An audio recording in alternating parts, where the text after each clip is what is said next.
यशोदा जी ने पूछा, कन्हैया मान लो किसी नारी का पुत्र या पति रोग से ग्रसित हो, उसके पति की या पुत्र की आयु थोड़ी सी हो, उस नारी को कौन सा व्रत धारण करना चाहिए या किसकी पूजन करना चाहिए? अगर नारी अपने पुत्र और अपने पति के लिए, उसकी उम्र की वृद्धि के लिए, रोग मुक्ति के लिए, विश्व के ताप को कम करने वाले चंद्रदेव की आराधना पूर्णिमा के व्रत को धारण करती है, तो नारी उस व्रत के प्रभाव से अपने पुत्र और पति की बीमारी को, रोग को हर लेती है। जो बच्चा बुद्धि से विकलांग हो, विद्या में कमजोर हो, परीक्षा हॉल में पेपर देते समय भूल जाता हो, विवेक काम ना करता हो, तो निवेदन है किसी भी पूर्णिमा की रात्रि को 12 बजे गाय के, गौ माता देसी गाय के जो 4 थन होते हैं, उन 4 थन में से जो आगे के थन होते हैं, 2 पीछे की ओर होते हैं, 2 आगे की ओर होते हैं, तो जो आगे के 2 थन हैं उस थन का दूध निकलवा लिया जाए और उस दूध का कोई भी मीठा पदार्थ बनाओ तो ठीक है, ना बनाओ तो उसी दूध में शक्कर मिलाकर पूर्णिमा की रात्रि को जो विवेक से कमजोर हो, बुद्धि से कमजोर हो, या याद करा हुआ सब भूल जाते हो, या आपके लिए भी है कोई चीज रखते हो भूल जाते हो, विवेक याद नहीं रहता, बुद्धि में इतना प्रबल बल नहीं आ पाता,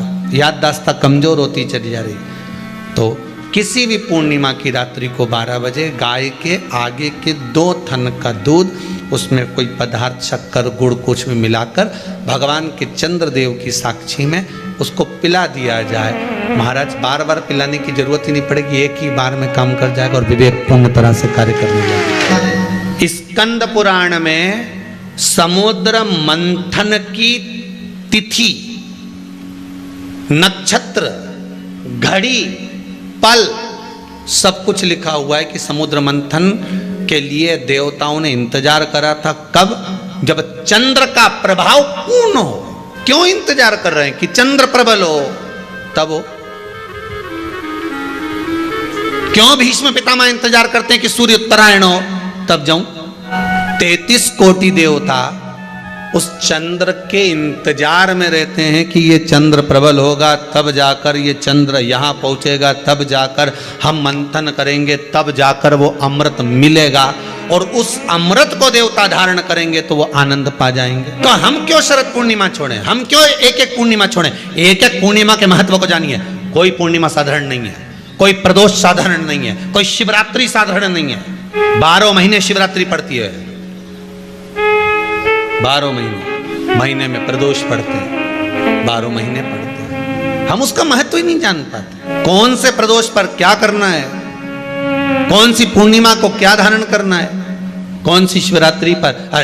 कई लोगों को तो यहां तक नहीं मालूम था कि भाई श्रावण के महीने में भी शिवरात्रि आती है। वो तो बस लोगों के कि शिवरात्रि का पूजन हुआ, तो उसका स्मरण क्यों छोड़े हम? अगर ये वेद और शास्त्र ब्राह्मणों को दिए गए हैं, ये वेद और शास्त्र विद्वज्जन को दिए गए हैं, तो इसका स्मरण होना चाहिए कि हम निकालकर जनमानस तक ये चीज पहुंचाएं कि हमें इस दिन ये पूजन करना है, उसका स्मरण होना चाहिए। भगवान कृष्ण से यशोदा जी ने पूछा तो भगवान कृष्ण ने कहा, मां पूर्णिमा का व्रत अगर नारी 32 पूर्णिमा धारण कर लेती है तो वो नारी बेधव्य होकर नहीं जाती। आप लोग व्रत जो करते हो ना, जो भी व्रत आप लोग उठाते हो, सोमवार का व्रत जैसे किसी माता जी ने उठा लिया और वो उठाने के बाद, हम तो शादी नहीं हुई थी ना जब भी सोमवार व्रत करते थे, अब शादी हो गई अभी भी हम सोमवार का व्रत कर रहे हैं, करे जा रहे हैं, पर उसका कोई उद्यापन नहीं करा, कोई संकल्प नहीं लिया गया कि मैं 5 करूंगी कि 16 करूंगी कि 25 करूंगी कि 31 करूंगी कि 21 करूंगी। इसलिए पूर्णिमा व्रत का विधान में कहा गया कि 32 पूर्णिमा का पहला संकल्प होना चाहिए। उसके बाद आपकी 32 पूरी हो जाए, फिर आप दूसरे और व्रत कर लो, फिर 32 कर लो, फिर 32 कर लो, पर उसमें पूर्णता का भाव। सोमवार और गुरुवार और शुक्रवार के व्रत ही पूर्ण नहीं हुआ, अभी तक चल रहा है। अभी तक चल रहे हैं। हम तो सोमवार का व्रत करते हैं, हम तो शनिवार करते हैं। अब शनिवार करते करते 4 साल हो गए, 6 साल हो गए, 5 साल हो गए। भगवान को तो थोड़ा बहुत कुछ खिला पिला के उनको एक बार तो विश्राम दे। गाड़ी भी चले नहीं तो इंदौर से चली तो बीच में कहीं तो रोकोगा। अरे बोलो तो सरी, इंदौर से चली 200 किलोमीटर दूर कि चलने, मैं सीहोर जा रही हूँ, कुबेरेश्वर धाम जा रही हूँ, तो 150 किलोमीटर दूर मेरे को इंदौर से जाना है, तो बीच में एक आध जगह तो चाय वाय पियोगे, गाड़ी के भी ठंडा करोगे। 600 किलोमीटर जाना है तो एक जगह तो गाड़ी रोकोगे कि मेरे को गाड़ी रोकना है, थोड़ी देर गाड़ी ठंडी हो जाएगी, गाड़ी में थोड़ा सा आराम लग जाएगा, अपने के भी आराम लग जाएगा, तो भगवान के भी तो थोड़ा बहुत आराम। तो तुम तो लगे सर सोमवार सोमवार सोमवार सोमवार सोमवार, मंगलवार मंगलवार, शनिवार शनिवार शनिवार करते करते बचपन में भी करा, करते करते शादी भी हो गई, बच्चे भी हो गए, अभी तक करे जा रही करे जा रही। भगवान भी मन में सोच रहा तो निपटेगी तभी छोड़ेगी। कोई भी व्रत आप करो, उस व्रत का एक संकल्प, एक नियम कि मैं इतने व्रत करूंगी, ये मेरा नियम। जैसे नवरात्रि के 9 दिन मैंने करे, व्रत धारण करे, 10वें दिन उसको छोड़ दिया। अब तुम तो सोच कर बैठी कि ये मैं 9 दिन धारण कर लूंगी न, एक दिन बाद एकादशी पड़ रही है तो 10वें के दिन कौन छोड़े।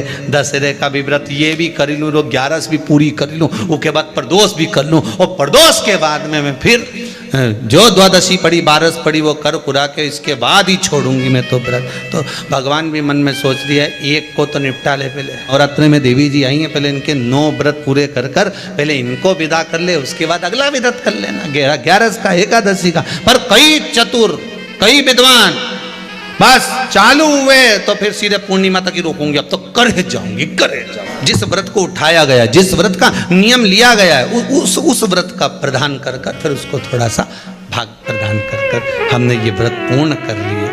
भगवान हमारा ये व्रत आपकी कृपा से, हे विश्वनाथ, हे शंभु, हे त्रिकालदर्शी, हे कैलाशी, मेरी 26 एकादशी आज पूर्ण आपकी कृपा से हुई है, इसलिए मैं उद्यापन कर रही हूँ, आपकी कृपा से कर रही हूँ। उसके बाद फिर उठाऊंगी, फिर कर लूंगी, पर आज मैंने पूर्णता का भाव लिया। तो स्मरण करो, मना नहीं।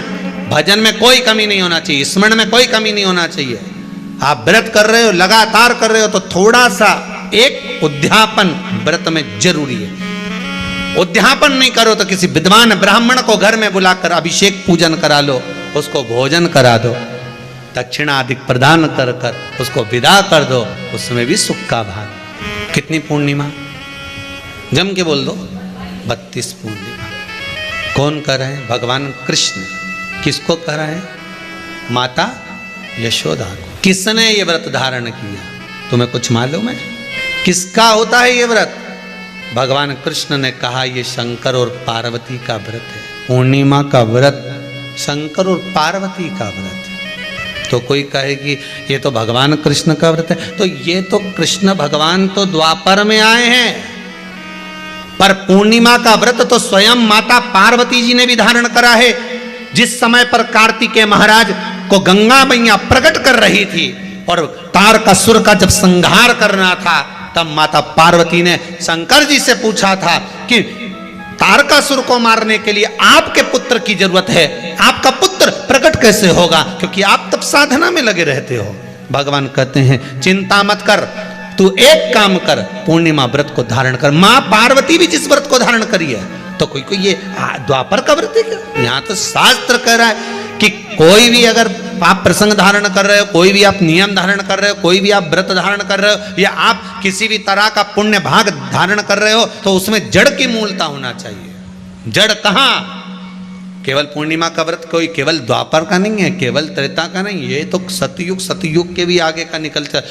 जिनके नैनों में नंबर बढ़ते चले जा रहे हो, चश्मा उतर नहीं रहा हो, दूर का नहीं दिखे, कहीं किसी को पास का नहीं दिखे, उसके लिए भी ये शरद पूर्णिमा के दिन, शरद पूर्णिमा के दिन तुलसी की जो डंडी होती है, तुलसी का जो पत्ता होता है, उस पत्ते की जो डंडी होती है, उस डंडी को चंद्रमा को देखा जाता है।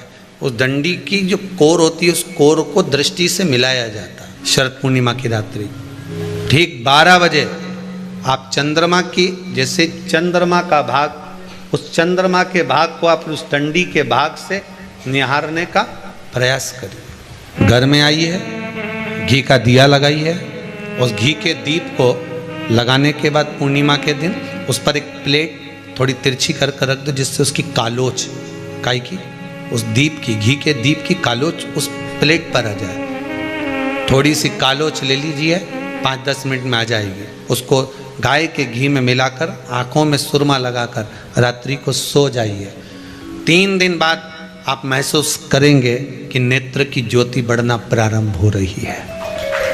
कोई दौलत लगी तुम्हारी, कोई संपदा, या फिर तुमने सियोर वाला महाराज के ला के खूब बटोर के दे दिया, कुछ लगा नहीं, तुम करोगे, लाभ तुम्हें मिलेगा। ये वो टच पावर नहीं है जैसे पूजन में चलता है ना, कि पूजन में पति पूजन कर रहा है और पत्नी उसको टच करके बैठी हो, है, मिल जाएगा।